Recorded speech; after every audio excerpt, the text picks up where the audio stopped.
As Vocal Africa, our attention is drawn to the recent spate of arson by students in a number of schools across the country.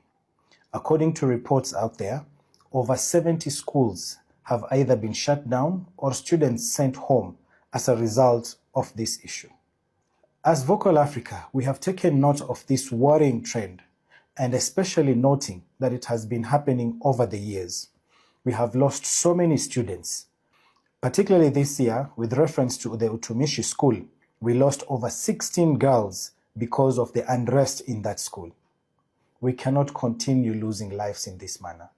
This is why, as Vocal Africa, we are calling for the abolishment of public boarding schools in Kenya. It is our firm belief that our economy, particularly the budget of the Ministry of Education and the capitation that is sent to schools, cannot meet the requirements of boarding schools. In this regard, we have seen, after carrying out various investigations, that students live in horrid boarding conditions. They are squeezed in dormitories. They don't have healthy food or nutrition. They don't have sports and entertainment facilities. And this is what is causing the unrest because of the dire and uncomfortable situation in many of these boarding schools. So as Kenyans, we have to admit that we cannot meet the expenses of these boarding schools, and therefore let us abolish them.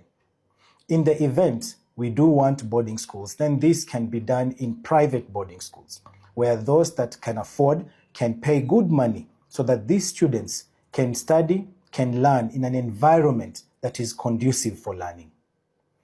To parents, let us not run away from our responsibilities of bringing up our children. Most parents send their children to boarding schools to get away from the responsibilities of bringing up their children. This cannot be the case.